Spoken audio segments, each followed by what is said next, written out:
अस्सलाम वालेकुम प्यारे दोस्तों, उम्मीद है आप सब खैरियत से होंगे। तो प्यारे दोस्तों, आज आपको जो कहानी सुनाने जा रही हूँ बहुत ही मज़े की कहानी है, तो हर तक ज़रूर देखिएगा। तो चलते हैं कहानी की तरफ। उससे पहले अगर आपको मेरी वीडियो अच्छी लगे, आप मेरी वीडियो को लाइक, साथ में फातिमा इन्फॉर्मेशन चैनल को सब्सक्राइब और कड़ी बेल आइकन को ज़रूर दबाएँ ताकि मैं जो भी वीडियो अपलोड करूँ सबसे पहले आप देख सकें।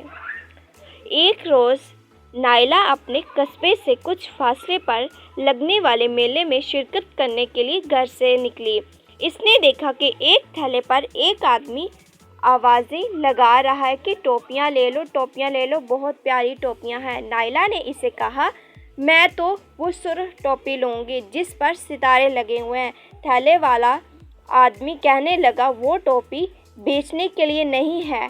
नायला ने पूछा, आखिरकार क्यों? आदमी ने सख्ती से अपनी बात दोहराई, वो टोपी बेचने के लिए नहीं है। आपको समझ क्यों नहीं आ रही बेटा? नायला ने पैसे इसके थैले पर रखे और टोपी सर पर पहन ली और फिर वहाँ से चल बसी।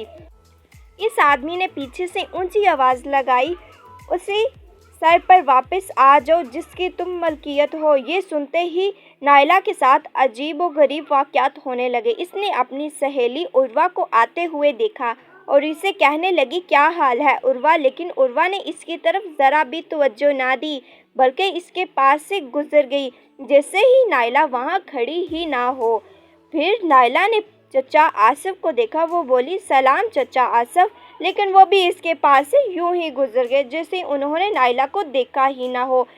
नायला ने फ़ौरन सोचा, ये सारे मेरे टोपी के कमाल है, इसने मुझे सब लोगों की आंखों से उजल कर दिया है। वो जल्दी से भागी और थैले वाले आदमी के पास पहुंची।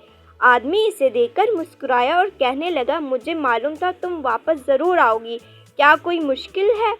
नायला बोली, ये तो बहुत बड़ी मुसीबत वाली टोपी है। आदमी ने कहा, तो फिर मुझे वापस कर दो। लेकिन नायला ने टोपी सर से उतारने की जितनी कोशिश की, वो इस टोपी को सर से नहीं उतार सकी।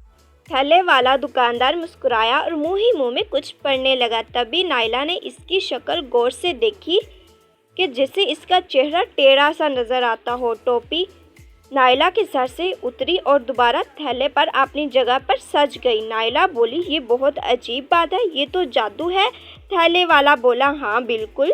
और फिर इसने नायला को नसीहत करते हुए कहा, कभी पूछे बगैर किसी की चीज़ इस्तेमाल ना करो, तुम्हें नहीं मालूम कब कोई मुश्किल हो जाए। और वाकई नायला ने हमेशा इसकी नसीहत पर अमल किया। तो प्यारे दोस्तों, उम्मीद है कि आपने इस कहानी से कुछ ना कुछ सबक ज़रूर सीखा होगा। तो इसे अपने प्यारे दोस्तों के साथ ज़रूर शेयर कीजिएगा। तो मिलते हैं इंशाल्लाह बहुत ही ज़बरदस्त स्टोरी के साथ। अब तक के लिए इजाज़त, अल्लाह हाफिज़।